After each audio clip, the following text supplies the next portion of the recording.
So tomorrow at noon, and really just a lengthy paragraph telling me what you learned, and you get 5 points. That's a pretty good deal. And I don't mind if you zoom in because that works too. Okay.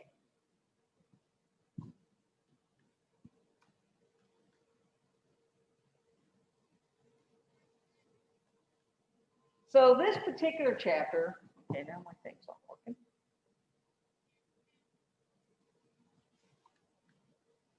Well, I just click the button, I guess.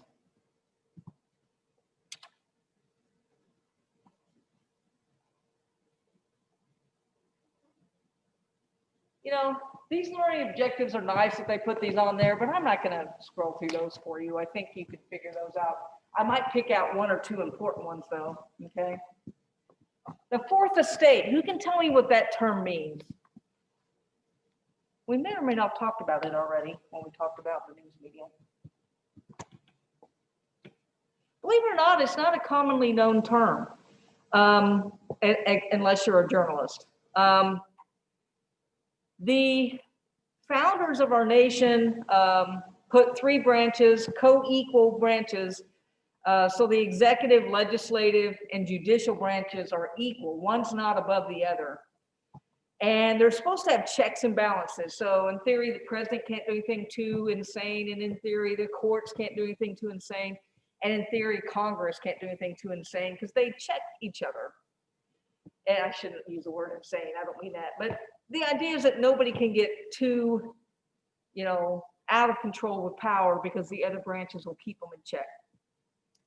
The fourth branch of government is not official, it's unofficial, and it's the press.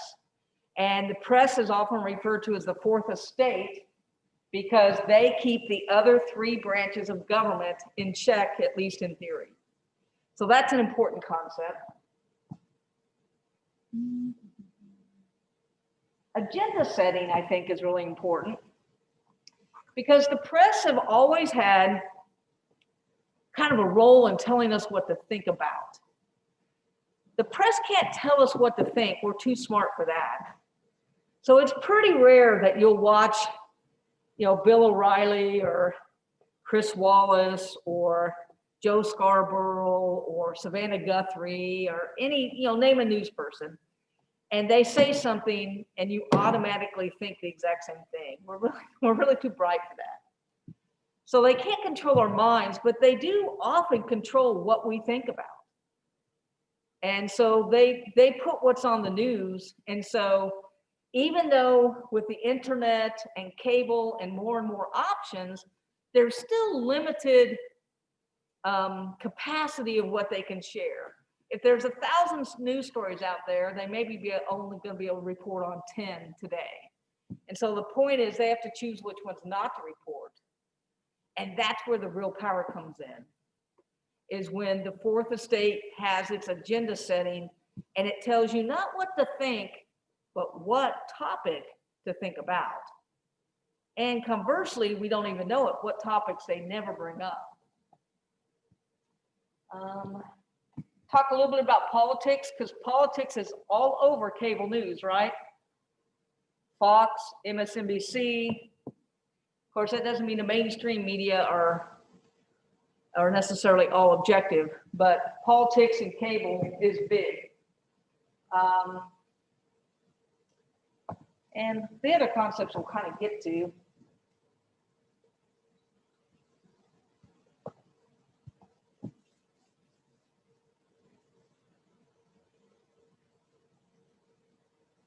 We're basically going to talk a lot today about political campaigns and the media, because it's a big part of the cable news industry. And so a lot of these different learning objectives have to do with that. And so we're going to just talk about that in general. It's a good time to talk about it too, because how many days till the election? Yeah, it's I'm not sure myself now that I've asked the question, but it's 2 weeks or less, I think. The election's almost here, and actually the election's ongoing. People have been voting early, mailing in ballots, and so the political coverage right now, you can really see firsthand for yourself kind of stuff we're going to talk about. And sometimes it's fascinating, and sometimes it's nauseating, and sometimes it's encouraging, and sometimes it's inspiring, and sometimes it's not. Thursday night is supposed to be the next debate. And it's going to be at Belmont, where I used to teach.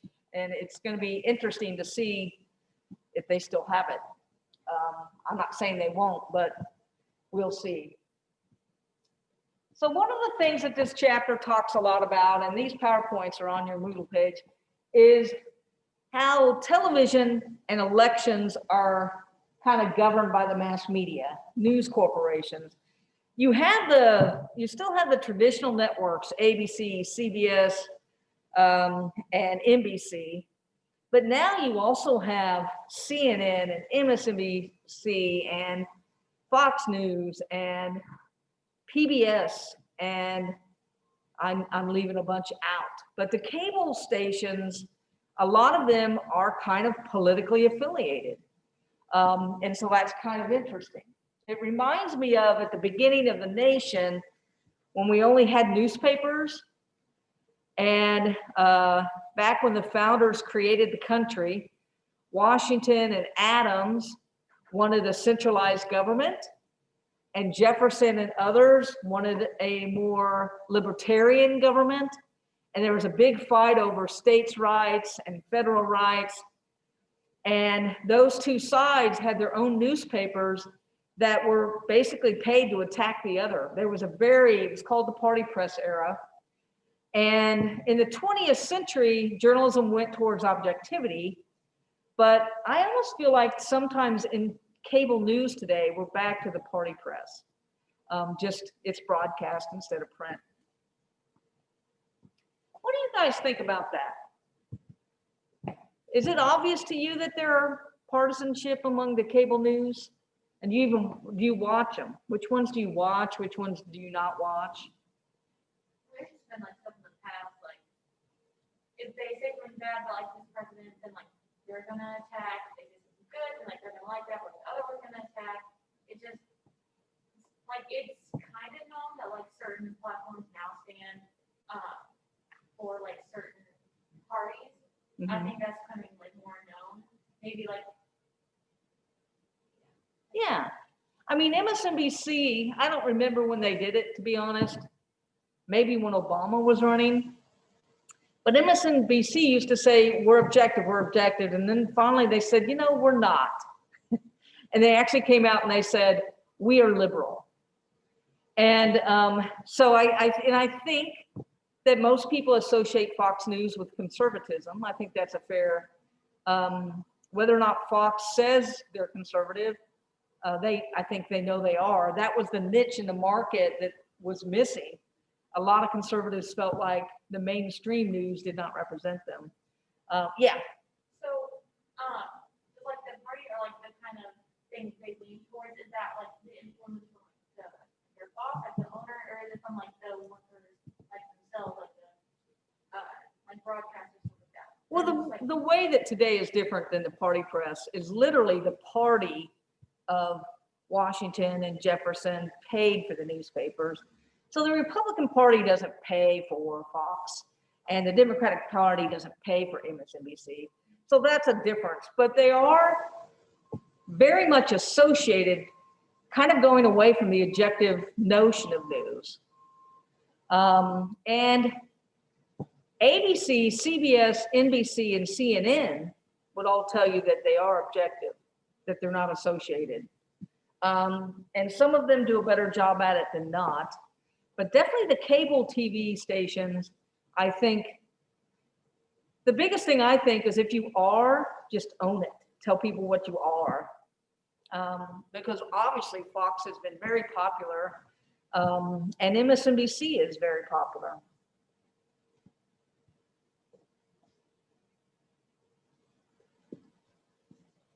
So I already kind of told you what the fourth estate was, but I think it is closely tied to the watchdog function, and we've kind of talked about this before.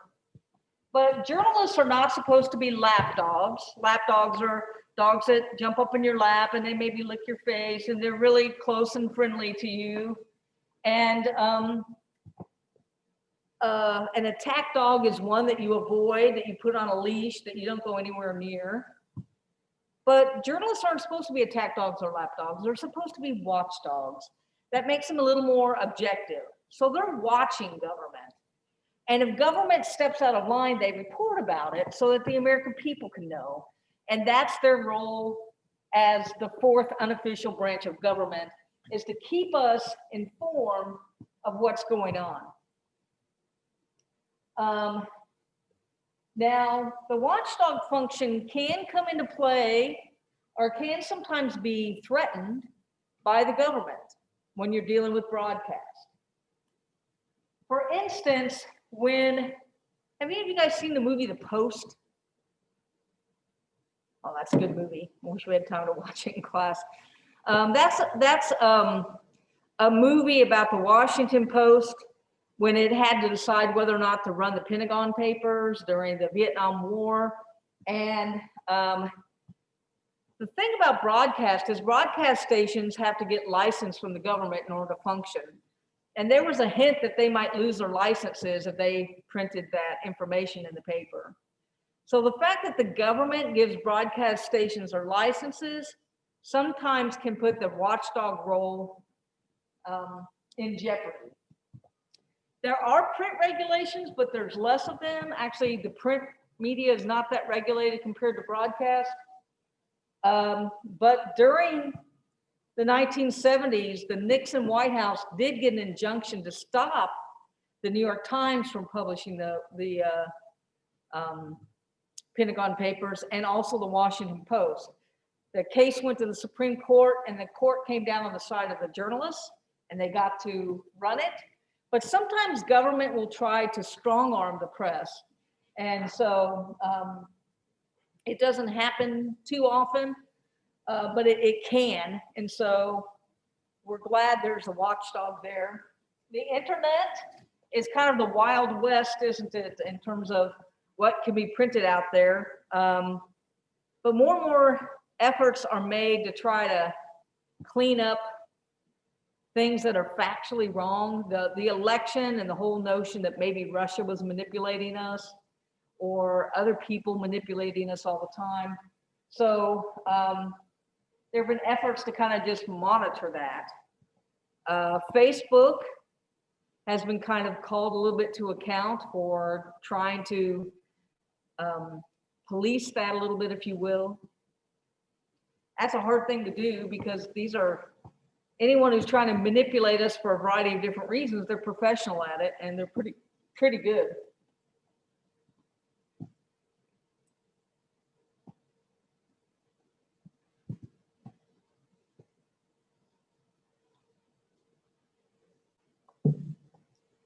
So there's an inherent tension between all four branches of government. And again, the press isn't unofficial. It's not really stated as a branch of government, but it kind of operates as one, and that's where they got the term.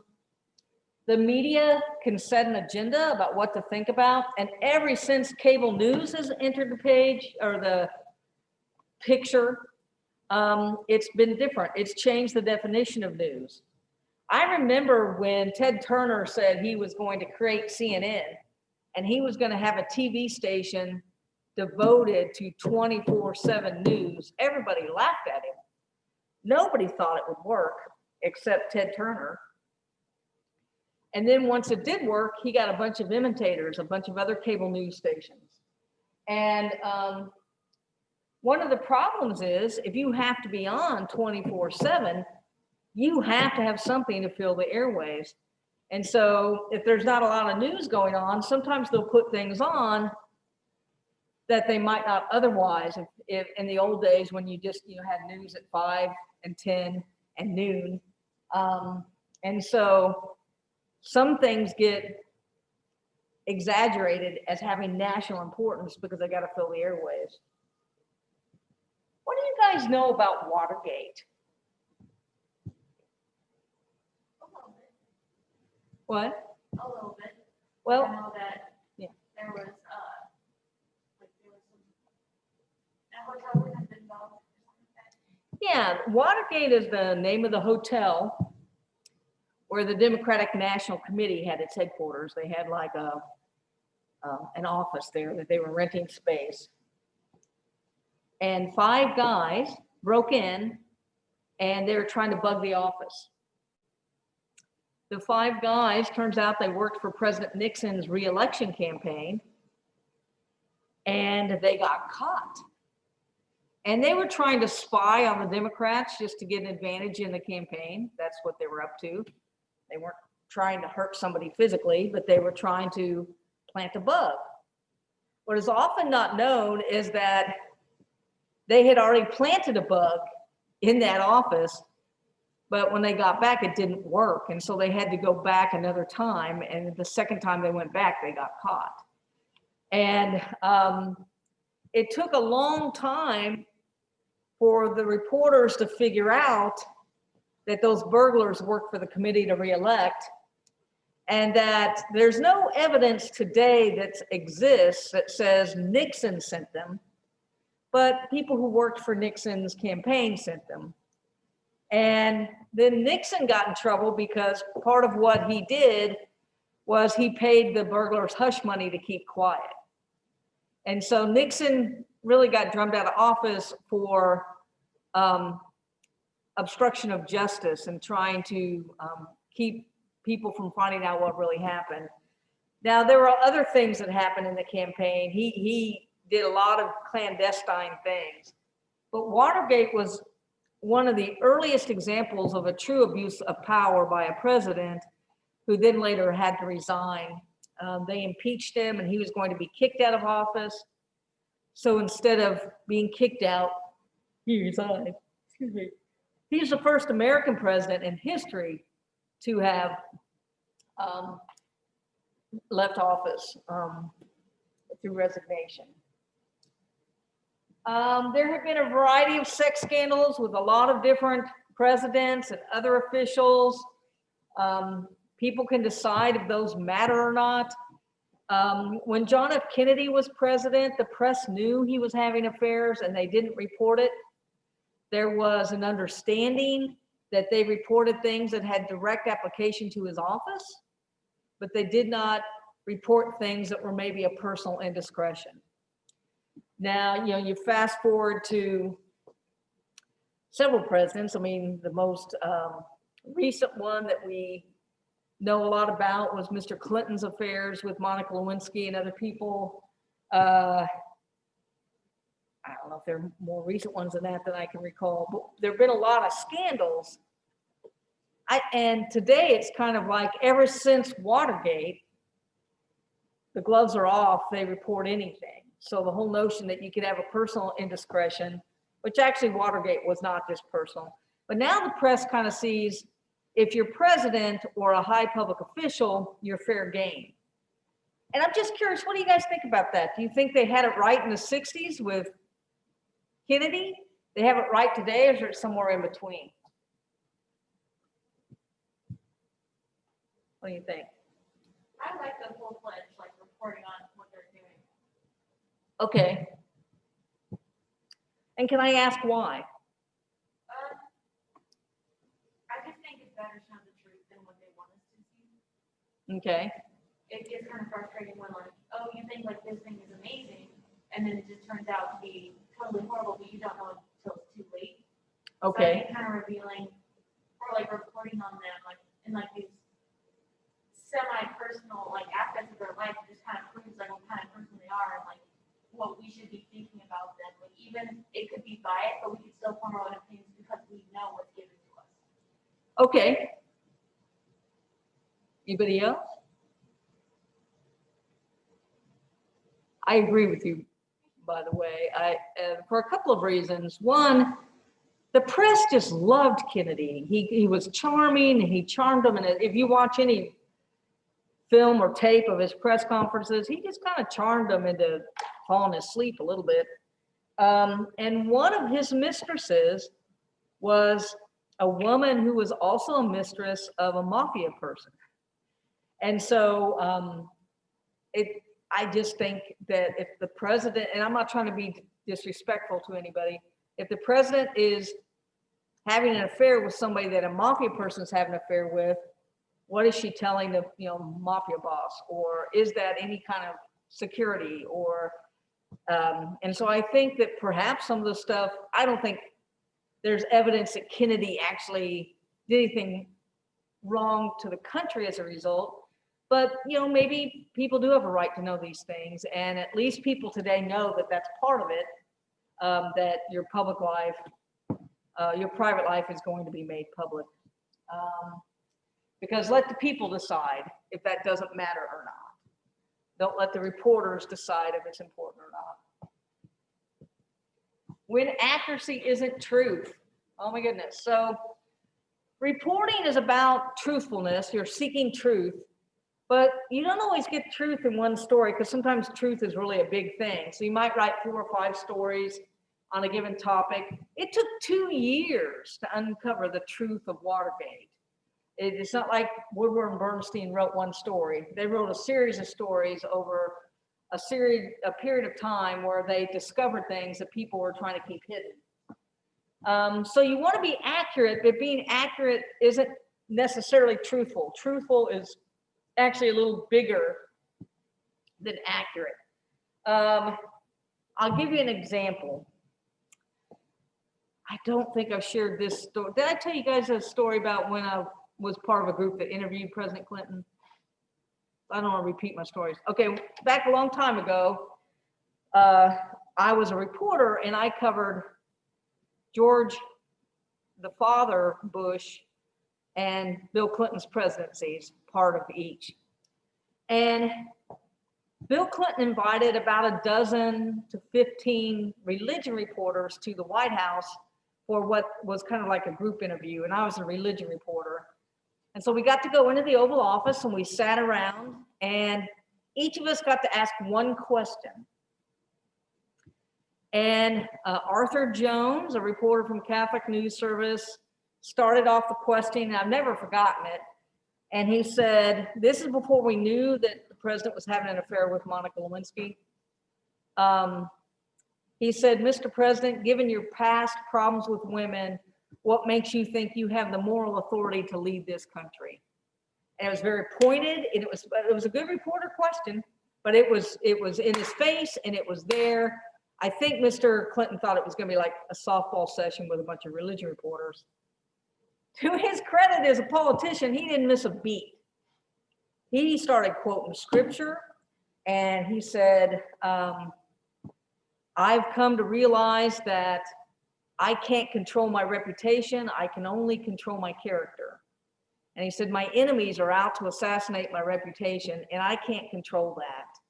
But I can control my character. And he quoted more scripture.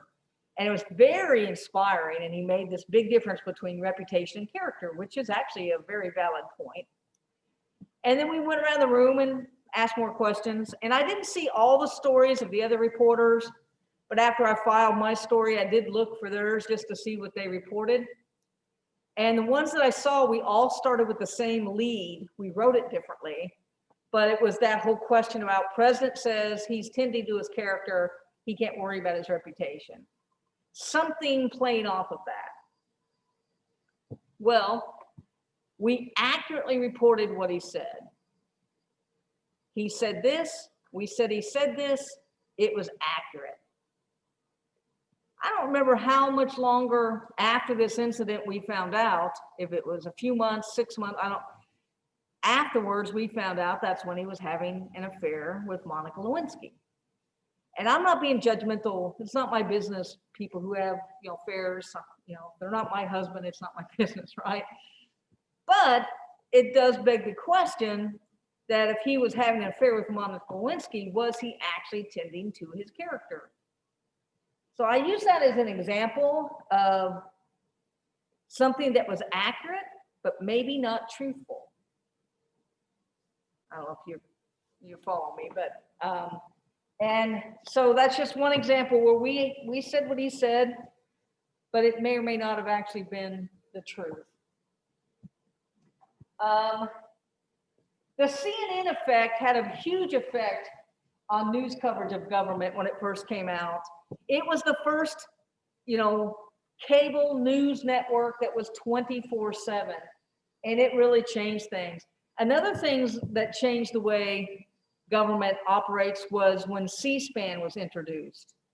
Because if you've ever seen people on, congressmen giving a speech or something in the Senate or the House on C-SPAN, it looks like they're giving this great speech. Sometimes the whole chamber is empty and they're just speaking to the camera because they know that they can reach the television audience. But CNN really changed everything, and it opened up the doors for MSNBC and Fox and all the other cable news that we have. The media is obsessed with some things you may have noticed, okay? One of the things that they're obsessed with is the presidency. Why? Why does the media just seem almost like they need a therapist over their obsession with the presidency? Why is it that we're obsessed? What do you think?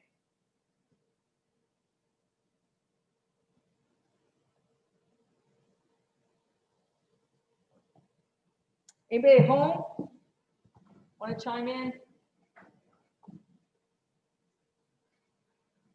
Why are we obsessed with the president?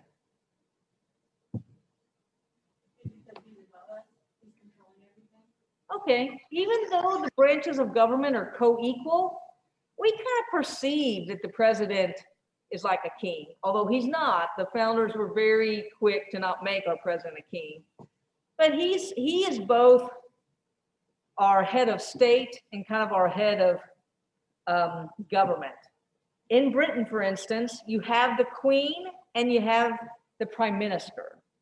The Prime Minister runs the government and he's elected or she's elected, and the Queen is part of the monarchy and comes down through a bloodline, and they do more of the ceremonial part of running their government. And so you've got the king or queen and the prime minister. Our president's both. Our president is the ceremonial head of our government and the actual head of our government. And so for whatever reason, we're obsessed with that office. Additionally, there's only 45 people who've ever held it. In our entire history, President Trump is our 45th president. So it's pretty rarefied air, people who have gotten to be president. So we're kind of obsessed. When the president says something, it's news. And so media is really obsessed with the presidency. I would also argue that Watergate is seen as one of the most heroic moments in American journalism, and that was journalists bringing down a president. Now, I'm not saying that we want journalists to bring down presidents, but we did have 2 reporters uncover government corruption that led to that. So we do want reporters keeping our government accountable. But I think because of Watergate, we're a little extra obsessed. Boy, we like conflict too, right? Journalists like conflict, they like scandals. I don't know why we're a voyeuristic society, we just are. One of the things that frustrates me the most is if you're driving on the interstate or anywhere and you're just going 5 miles an hour because there's some kind of traffic jam, and you realize that the traffic jam's on the other side of the interstate and this side's going slow because they're looking at what happened. There's such an obsession over looking at the accident that we can't move forward. I've never completely understood that. So we're the kind of culture, and maybe humanity, maybe it's not just Americans, like to see scandalous things. Horse races, what that's about is in political coverage, we're really worried about who's winning, who's not winning, more than in-depth coverage of things. Often reporting is guilty of, well, is Trump up, is Biden up, looking at who's ahead and why, versus what is the real healthcare plan, and can we dig in it and see what they really mean by that? It's easier to cover the numbers, so-and-so is up by 12, versus so-and-so says this, but their medical plan really says that. And so digging deep, journalism doesn't do that as much as it used to. And then brevity. We deal with a group of readers and listeners and viewers today that have the attention span of a gnat. And before that sounds arrogant, I do too. If you don't capture my attention immediately, I turn the channel, I stop reading. And so I think the internet has a lot to do with that. I mean, we're just such an impatient culture because we're used to instantaneous answers. And so journalists have been writing briefer and briefer stories, which again, a horse race story, which that might serve a purpose, might not be as impactful as if we actually told the voters what the candidate stood for, so they had a better understanding instead of just sound bites. Any observations as voters, how you felt about the coverage in the last 6 months of the election?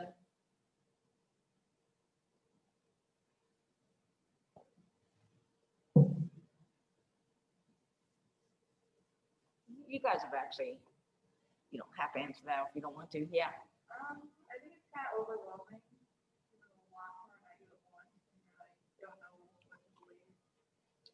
Yeah, I mean, how could you possibly keep up with all of that?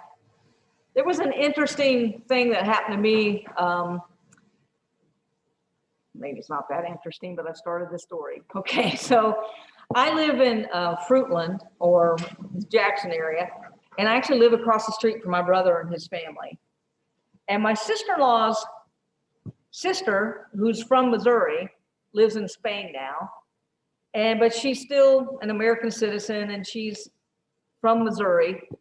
And so she was going to mail in a ballot to vote.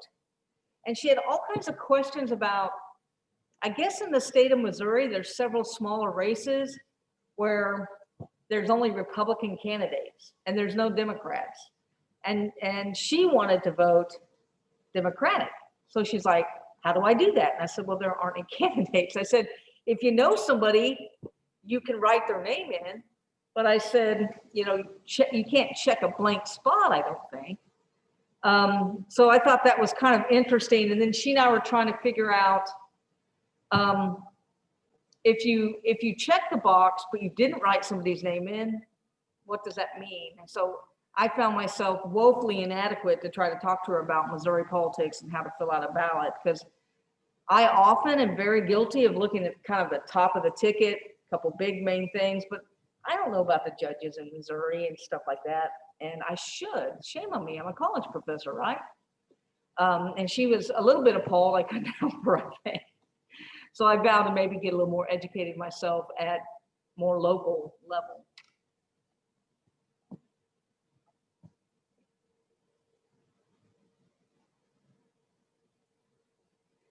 So it's kind of a game that we play that journalists try to cover government and keep them accountable. And sometimes there's manipulation involved. I'm not recommending manipulation, but the government manipulates too. They try to influence the coverage. They try to influence the press and do all kinds of things to try to do that. A variety of different ways.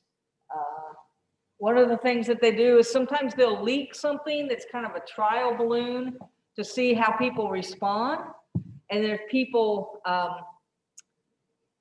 respond positively, then they do it. If they respond negatively, they say, well, that's not a real thing. And they act like the trial balloon and the leak wasn't real. And so that's one way they try and manipulate things. Sometimes they will stonewall by not answering questions. One of the things that I got really frustrated about in the vice presidential debate, did any of you guys watch the vice presidential debate? Any of it? It was very different from the presidential in that they actually talked and they debated. Now they had a little old talking over each other, but it wasn't too bad. But I don't think there was a single instance where either side answered the question put to them. It would be like the moderator would say, what do you think about Jell-O? Obviously that's an absurd question, but I'm trying to make a point. What do you think about Jell-O? Well, you know what? I like the fire department. I mean, it was just that absurd. Yes. I was gonna say, I feel like that's also another reason why it's like hard to follow politics like nowadays, because like it's just so professional and like no one really gets to the point anymore about anything. It's like never the bigger focus or like major point. Because like obviously like the whole focus of this is like you're trying to run for office, but like instead of like answering these professional questions, it's like let's focus on who can be more petty, you know? Yeah. And It's kind of sad that it's kind of ran downhill like that, I feel like, but yeah, it's the whole American political system. I mean, I like our democracy. I'm not putting it down, but it does feel like we've gotten kind of down in the gutter, if you will, or it's, I don't know. And I'm not saying if I was moderating the debates, I could do better. But I do remember when reporters would refuse to answer my question, or politicians would refuse to answer my questions, I would follow up. There was a politician one time, I asked a question, and he was very smugly, just kind of smiled at me. He said, "That's a good question," and started to walk away. And I said, "Then why won't you answer it?" And he turned around, he was really annoyed, but then he did, and I got him on record. And I don't normally talk annoyed like that, but it's like, it's a good question, so you won't answer it? Hello? And sometimes they still won't answer it today. Or they answer it, I'm not kidding, it was that absurd. They would ask about Jell-O and they were talking about the fire department. Obviously, those weren't the topics, but they were as distant from each other as could possibly be. So stonewalling is a big technique. They try to avoid accountability by just not taking responsibility for anything. I have in the past taught crisis communications, and one of the most important things in a crisis, if you want to gain the public trust, is to take accountability for what you did wrong. Going back to the Kennedy administration, maybe in your history classes, you talked a little bit about the not the Cuban Missile Crisis, but the Bay of Pigs, where he sent in some people, and it was a debacle. And when he went on television to address the American people, he said, "This was entirely my fault." That's not entirely true. He kind of inherited this plan, and he didn't have to go through with it, but it wasn't entirely his fault. But he took the blame, and his popularity went up. So government's willingness to avoid accountability makes us all frustrated. And again, its main connection to the cable stations is that we see this on the cable stations all the time. There are different cyclical campaigns, and cyclical coverage of things. Like Thursday night, there's going to be a debate. Then that evening and the next day, all the reporters on cable will talk about it incessantly. You will find that they will try to find experts and fact checkers to discredit one candidate or the other. There are different campaign cycles. I think the thing that's really different about presidential campaigns today is whoever wins on November 3rd or 4th, whatever day the election is, it's like the next day the campaign starts for the next it's like there's no downtime anymore. Just kind of like, well, person A won, but person B's parties, okay, we're coming after them for 2024. And there's just no breathing room. And I think that's one of the reasons people don't vote anymore, is there's just like, we're suffocating with information, but we don't know what to do with a lot of it. Public opinion polling can be very misleading. They try to track what people think, and it depends on who sponsors the poll and how it's done. It's a huge part of politics. It sort of entered politics in the 1950s. It was used before then. There was polling in the 1936 presidential campaign, but it really picked up steam. It existed before, but in the 50s and forward, it really picked up steam. Commentary has huge And cable, we've got Fox News, we've got MSNBC, a lot of them in prime time. A lot of those are opinion shows. Rachel Maddow has a show. Bill O'Reilly's not anymore, but I think Shepard Smith has a show. Although I think Shepard Smith's show is supposed to be news reporting more than opinions. We have more and more online publications, and it seems like reporters, we have more failings of reporters that are known. And so there's just commentary has changed through the years. Back in, what year was it? 1968, when we were in the Vietnam War, America was behind the Vietnam War by and large in the beginning, but the war just kind of drug on. And in 1968, Walter Cronkite, who was the anchor for the CBS News and was labeled the most trusted man in America, went to Vietnam to see for himself what was going on. He came back convinced that America could not win the war. Now, what we mean by that is that, of course, America had the greatest military power, and if we just wanted to drop nukes and knock Vietnam off the map, we probably could have done that. But the problem was that the Vietnam War was kind of a guerrilla warfare on the ground, and the Vietnamese, it felt like, didn't care how many people they lost, and Americans were more sensitive to it. So they were willing to win at all costs. And so Walter Cronkite came back, and in 68, the war had been going on for a little while. And he told people at CBS News, he said, I believe that we should get out of the war, and I want to do a commentary on it. And that was not done. If you were the anchor of the CBS News, you did not give your opinion. You know, these opinion shows, everybody spouts their opinion. That wasn't done. And so he had to get special permission from the network. And that night when the news was over, he told his viewers, he said, I am giving you my personal commentary, and we're departing from our normal format. But he said, there's basically, I'm paraphrasing, but he said, there's basically nothing wrong with a good people making an effort and realizing nothing can be won by staying and going home. And supposedly Lyndon Johnson said something to one of his aides like, if I've lost Cronkite, I've lost America. But it was a very big deal because reporters and anchors and news people didn't do that.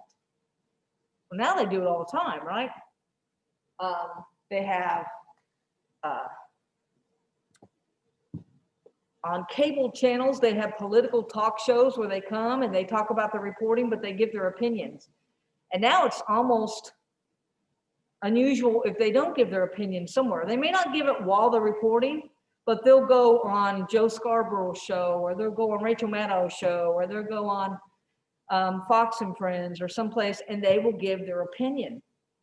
And that has really shaped the role of commentary in politics, and it has shaped cable news network. I mean, that's part of why they're so opinionated, because that's what they do, is they go around the table and they give their opinions. Back when I lived in Washington, just briefly, I was a freelancer for the McLaughlin Group TV show. I doubt it. Have any of you heard of the McLaughlin Group TV show? That's okay. He has since passed, and it was on, I believe it was on, it wasn't PBS, but it was something like that. It was kind of a cable show, and it was one of the original yelling shows, is what I called it. So McLaughlin would say, issue 1, and he would poise the issue, and then there were 4 reporters that sat around and they gave their opinions on the issue of the day, and they often yelled at each other. It was very entertaining. But there was a time when reporters just didn't do that. You were either a commentator or you were a news person, but you really weren't both. But today the line's almost completely gone.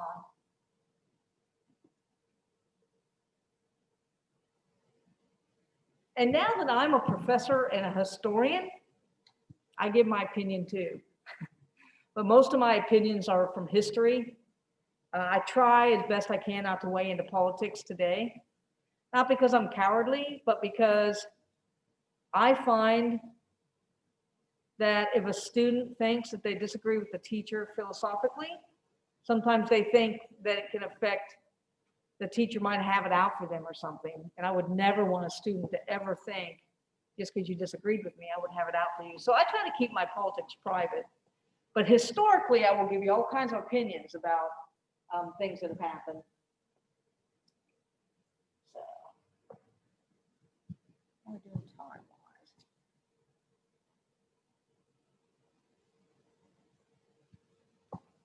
I actually think this is a good place to stop today. I know we've got more time, but I want to come clean the chairs, and I think this is a good place to pick up. Let me see, I can't quite remember.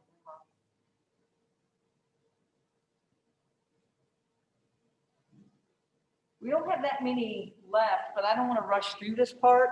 So I think we'll close for here. Try to come tomorrow if you can for the extra credit. And I'm going to stop the recording. We'll close here and we'll pick up on Thursday.